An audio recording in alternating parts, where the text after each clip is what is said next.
Greetings, everyone. Grand Rising, good afternoon, depending where you are joining me from in the world. My name is Asante-Armar, and you are tuned into Real Talk Mothering Sunday, brought to you by Power to Our Mothers Foundation Africa and our partner, Speak Up and Empower. To learn a little bit more about Speak Up and Empower, please check this out. Speak Up and Empower is an organization dedicated towards education, social impact, and promotion, focused on building businesses, communities, relationships, and lives that allow us to create and share our dreams. When we are able to approach life with a desire to allow the best in ourselves and all those around us, abundance of health, wealth, and love will naturally flow. Speak Up and Empower provides community members with the tools that they need to create and share their dreams. Authors of all forms, blogs, articles, magazines, books, copywriting, bloggers and publishers, and course providers. Retailers, speakers, whatever way you connect with the world, we provide you with the tools that you need to be seen and heard. We will guide you, educate you, and support you, and empower you to realize the passion and turn your dreams into reality.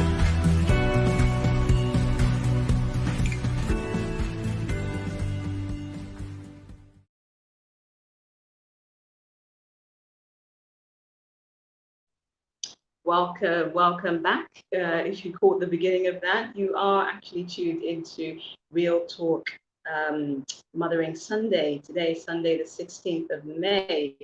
I am now Asante-Armar, streaming live from Ghana on behalf of Power to Our Mothers Foundation Africa and Speak Up and Empower Africa.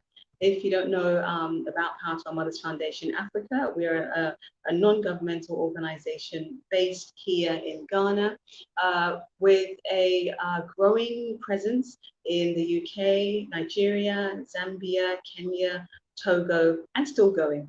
We want to reach as many parts of the world as possible, working with specifically African women, wherever they are, to empower themselves, African women and children, to empower themselves on multiple levels, practically, physically, financially, emotionally, mentally, spiritually, you name it. That is what we're seeking to do, and including politically. That's a big one. It's our mission to encourage and support women who are stepping up, to lead in some shape or form, especially in political leadership, since there is a huge underrepresentation of that. Please bear with me as I wait for my guest to join us today. He may have been caught by the tech gremlins, but if this is your first time to the show, please drop a comment. Let me know which part of the world you are joining me from today. And also, depending what platform you're on, I would love, do me a favor and just either like, subscribe to the channel where you are. Let's try and reach more people with the messages that we are bringing. The purpose of Real Talk Mothering Sunday series is to focus on our men and our sons, which is who I call our sons, the men, to hear what they have to say about their mothers and what influence she has had or is still having on her life. Not necessarily just their one mother, but the various mothers and mother figures that have influenced them in their life, because it's important that we have different perspectives, of how we see our mothers and mother figures, the women. So I am extremely happy to be joined by my guest, Mr. Eliah July, and I'm glad he was able to make it, apart from the technical hitches. Greetings, Brother Eliah.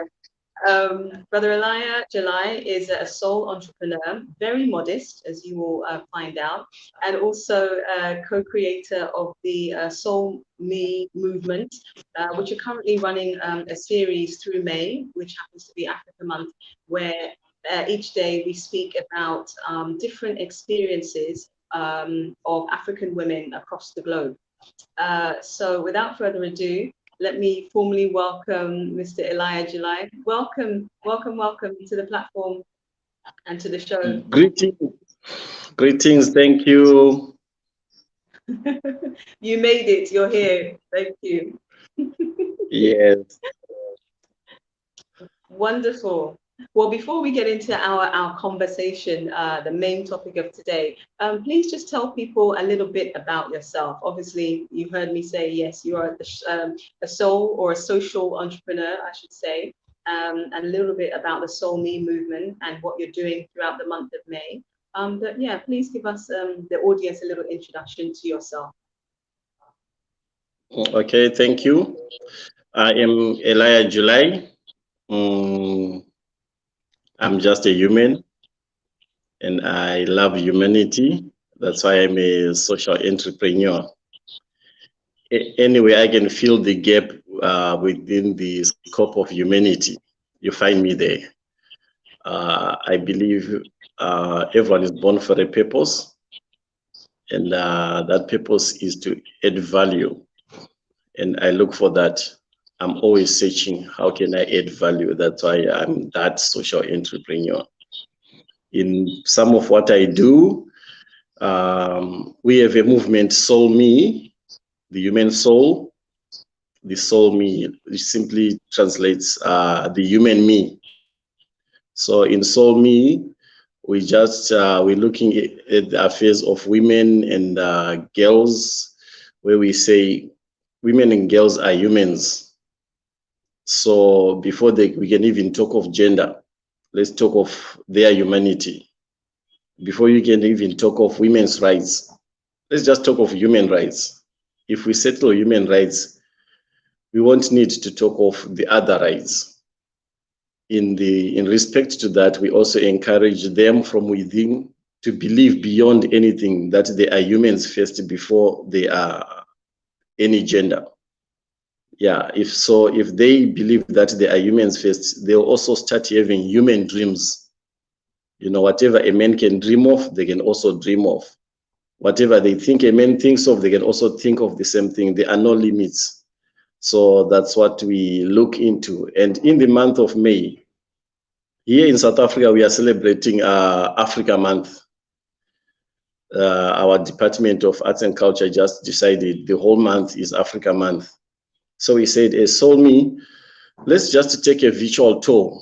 Let's hear news of women's affairs from all over Africa. So from day one, we've been hearing different guests. We've been having different guests from different nations in Africa, and it's been amazing. The touring has been working like amazing because we have met amazing people. Yeah, believe me on that one. I've met amazing people that I would never have met anyway. So it's really worked. Today we are on day number 16, and we are hosting a lady from Benin, but born in Nigeria, and she's talking about tourism. Yeah, that's me in a nutshell. Thank you. Yeah, no, that's wonderful. And I've had the honor and the privilege of being part of the gender talks, as they're called. And yeah, it's been amazing meeting different women from all over the place. Absolutely. To hear, you know, some of the similarities, some of the differences, you know, the experiences. It's been very educational and informative. So now to why you are here today. If you can just start by letting us know what's your relationship like with your mother? Yes, that's kind of like a difficult question, you know. I was trying to get the right answer, but until now I just don't have it. I think with my sixth sense, nothing never means what it means. But anyway, I decided to answer it this way. My relationship with my mother, who is apparently actually late. Oh, my sorry. biological mother is late. Yeah. So, but anyway, she was there. So I would say my biological mother. Yeah. Yeah, she was my mother. She was my mother, and I was her son. I think this is a God thing, you know. It's biological. She was my mother, and I was her son. She carried me 9 months, went into labor, nursed me. You know, there's some things that you just owe to her for life. Yeah, especially being a man, because I'll never know what it entails to carry someone 9 months and going into labor and all that. So I give it to her. Nursing me as well, you know, and looking at our cultures, the things that women have to forego just to have time to nurture, to nurse a child. I give honor to her. And raising me up, she did a good job. She loved me, let me say. She loved me. The fact that she didn't throw me under the bridge or anything, she loved me. Yeah, I don't know. As I was thinking, I was like, did she do it out of obligation because she's the biological mother? I don't know. But all I know is that I was loved. I was loved, and I'm very much appreciative. Yeah.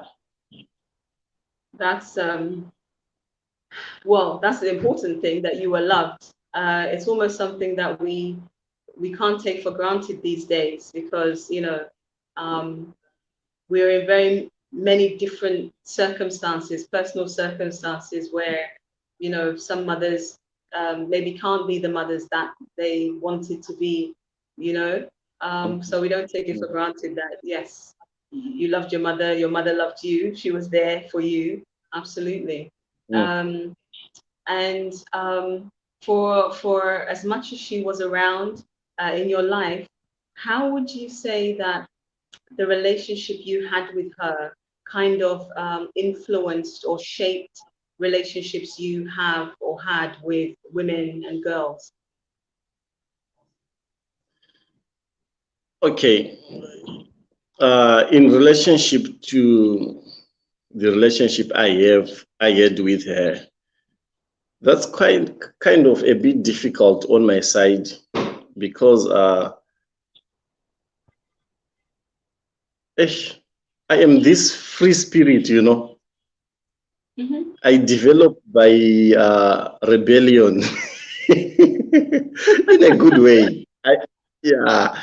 I question everything, like everything. So I can't say she influenced how I see the world. No, I gathered my facts from all over. She loved me, I loved her, but my opinions and the way I look at life, I can't credit it to her anyhow. But I gathered things over life. Let me say something, actually, because I come from a family, you know, Africa. I had a stepmother, because now it's no more biological. I think biological, for me, biological ends at that time when you are nursing me. After that, you no longer, the biological side ceases to really apply, but there is this, what do you call, maternal motherhood. You know, the mothering becomes maternal. It's no longer biological. It's now those motherly instincts, the ones you get not only from your biological mother, but like from every woman around you. Like, I can recall some teachers, my teachers, who were like mothers to me.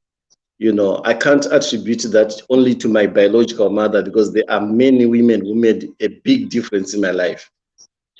Yeah, I was loved. I was loved. My grade 1 teacher, my grade 2 teacher, my stepmother was an amazing woman. Amazing woman, just to say. Maybe at times, I think my mother even got jealous of the way my stepmother loved me. You know, I felt it that way. Yeah, she was just that mother. Yeah, she was that mother. So with all that love around me, I developed this soft spot, if I can call it, for women. their affairs, everything, so much that I started seeking for more things to say, why does culture, why does religion, why does the society look down upon women, make them second-class citizens and all those things, when they are capable of giving so much love? So I started doing my own researches in life, and I'm like, with all this love, there must be something more than just the gender. That's when I started learning. So, okay, we are actually spirits with a soul, and we live in bodies. The body is the one with gender. The soul doesn't have gender. The spirit is just love. And these women have got love. So I say that's also where the concept of SoulMe comes from. To say, hey, it's all about love. These humans are made out of love, because the major component that makes a human being is love, the spirit. Well, when we say God, what is God? God is love. So if the spirit is the spirit of God, then God is love and love is love. So I say there is that equality. I always want that equality. I always look at humanity. So even now, it becomes difficult to even look at, say, what is my relationship with girls and women? I don't really cross the gender line. I always stay in the human line, where I don't see gender. I spend a day with women, it's like I'm spending a day with human beings. You put me amongst men, I spend a day with human beings. So if that is the influence, yes, my relationship with all genders is just on a human level. But it comes from that place of love, where I experienced so much love. Not crediting it too much to my biological mother, taking nothing, she loved me. Like I said in the beginning, maybe it's because it was an obligation because she's my biological mother. But I also found that love outside my biological mother, which was more of like, wow, do I even deserve it? But they're giving it to me. I said, life is about spreading the love. That's how I can say I was influenced. So wherever I am, my mantra is love life. I love life, and I love the life of love. Yeah. I like that. Yeah. Love life and like the life of love.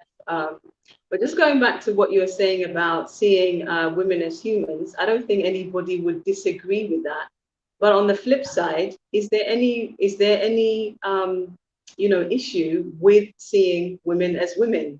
Because we could say that, when people say we don't see color, and the question I ask people is, but why don't you see color? We have different colors for a reason. There's nothing wrong with being different colors. So in the same sense, would you not apply it to, well, why should we not see gender? Is there anything wrong with gender? Or is it what people make it mean? Do you see what I mean? Or, what people either make one look superior or one look inferior. So that's the question that I had, is like, yeah, is there any wrong with seeing women as women? Okay. There is nothing wrong with seeing women as women, but there is everything wrong with starting by seeing the woman before the human. The same as there's nothing wrong in seeing a white man. I grew up in a community where my neighbors were whites. So when I moved to this new land that I'm in, one day I said, that Jew was taken by that white guy, and it became taboo. They said, you don't say white. I said, why? To me, to say white is as good as saying tall or short, Now it's white. When you say white, it's so sensitive. It's everything. I was just defining a human being by just an attribute. So exactly. It comes to be the same thing with me and gender as well. I am so grounded in the humanity. So when you say, is there anything wrong in seeing the woman? No, there's nothing wrong. Because when I now see the woman, I'm now looking for other attributes. The fairness, the softness, the beauty. I'm not looking for other attributes. But the core attribute of the spirit, human thing, still remains. And that's what makes me, that's how I interact with you. I don't interact with you at a gender level. I interact with you at a human level. But there are other attributes that I need in my life that I need to interact at that level. The same as in white. I'm always accused of saying I am pro-white. So, no, it's not about white. It's about some attributes that I've seen in white people. I'm too much of a handyman. I've worked with my people, blacks. I've worked with whites, which is my people as well. But I always say, no. When it comes to handiwork, I'd rather give a job to a white guy because they've got this sense of excellence that my people, my darkies, don't have. But I'm not saying that on a race level. I'm saying that it's a principle level. You know, it's just an attribute that they have. Just like to say, I want to move this heavy thing. I can't call the women to come and move this heavy thing. I'll call the men. Now we are talking attributes. When we talk gender, color, whatever, height, we're playing basketball, you can't call me a dwarf to basketball. You look for tall guys. It's not a discrimination. Hello, it's not a discrimination. That thing is high. It's what it is. So when we are grounded in humanity, mentioning the other things won't be so sensitive. Yeah. Yes. That's does that answer that question? Oh, absolutely. Yes. Absolutely. So nothing wrong with seeing the differences. I agree. Because I think that's otherwise we get into a state where you can't call out the obvious because of, like you say, sensitivities. And it's like, but everybody should be free and able to be proud of whatever attributes they have. So, you know, I don't believe in not seeing them, because then it's almost not validating somebody because of somebody else's sensitivity. That's why. So thank you for that explanation. That was, I appreciate that.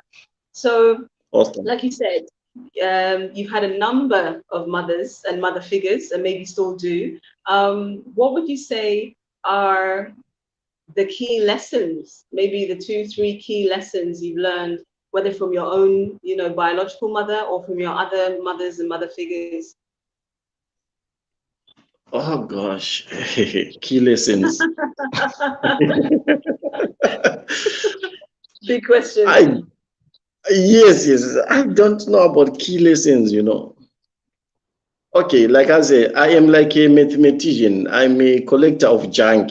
If you ask me where I learned this other thing, this specific thing, I don't know. I added one and one and comma and one and one. I pick things from different places and I make one whole. Like, I love asking questions. You tell me something today, I find other 10 people to ask. Then out of all the answers, I make something up. So I can't pick a lesson that I learned from mothers or mother figures. And also when you say mother figures, it becomes a bit something else to my 60 cents. Because when I was just researching, because I don't want to appear without researching some common words. I always encourage people to say, even if you think you know a word, get in the habit of just researching more about it. So I was looking at mothering. What is mothering? So they're saying motherly instincts. Then I said, what are those motherly instincts? Then like caring, providing, things like that, loving. Okay, if those are the attributes of motherly instincts, then mother figure, maybe my father fits there as well. Because I mean, those attributes, I saw them even more louder through my father than any other woman in my life. I get into that detail. Say, my dad was something else. In terms of loving, he taught me some things. My first lessons on ironing a shirt didn't come from my mother. It came from my dad. He taught me how to iron a shirt. Yeah, those instincts, are they to be credited only to the motherly figure as in female? Or I don't know. I don't know. But yeah, There are, lessons sorry, go ahead. I learned many lessons from people, but the biggest lesson I learned is about giving love. The world needs love. Everyone needs love. You have no idea how much you can achieve by just every day to purpose to give love. Not in a big way. Sometimes just a smile, just pulling down your mask and smiling at someone and taking it back. I'm telling you, they'll remember that at midnight when they are sleeping. They'll just like that person, yo, you know. So there's one thing that I learned, because I was given love when I didn't deserve it. And I was given love when I never expected it. Oh, there are some people in life who are not giving the love, but I don't base on the negative. I don't even remember them. That's how far I go. But I remember everyone who gave me love because I value it so much. I could even list them. Mother figures where I went to work, where, oh my word, they were just amazing people. People who just love you and say, why do they even love me? Why are they even loving me? Oh, God, am I special? Yes, I'm special, of course. Yeah. So yeah, love is the biggest lesson. So what would you, as we come to wrap up, what message would you give to your mothers or mother figures about them, you know, who they are, how you regard them? Yeah. It's simple. Keep loving. Give love. There's nothing else we can do. Okay, because of the challenges that we have in the world, cultivate so much love for yourself. Fill your cup. When that cup is full, let it overflow. The world is waiting for your overflow. Yeah. That's beautiful. Beautiful. And do you have a parting message for your brothers, the men? Oh, the men, I say, let's engage the human. Let's engage the human in every female. Let's respect their will. There is one thing that God gave humans that is not there in animals that makes us human: the will, the right to choices, the ability to choose. Men, if we can just respect that, if we can stop making decisions for women, if there is a matter that needs them, we call them to the table and listen to them and have them decide what they want with their lives. We cannot continue being there making decisions for other human beings. We are not God, and they are not here to live our opinions and lives. If we can't deal with that, borrowing from words of my friends, Theophilus van Lesbeck, I say, deal with yourself. If you can't deal with that fact, deal with yourself. Let these humans be human. Yeah. That's a powerful message. Thank you so much, Brother Eliah, for joining me today. Against all odds, we made it. And thank you very much for sharing with us. Thank you to the viewers, whether you're watching live or on replay. Please do share the broadcast. You never know who you can positively impact. Thank you, Sister Ruth. I see you for joining us from Kenya. And do check out today, as Brother Eliah said, at 5 p.m. GMT, 7 p.m. South African time. We're going to we're going to Benin via Nigeria to hear about tourism from the special woman who's speaking to us today. So that is 5 p.m. GMT, 7 p.m. South African time on the SoulMe Movement Facebook page. Don't miss it. They are really engaging talks, and you'd be surprised by how many similarities there are across the world. So thanks again for joining us. See me here next week at 1 p.m. GMT on Mothering Sunday. Take care for now. Bye-bye.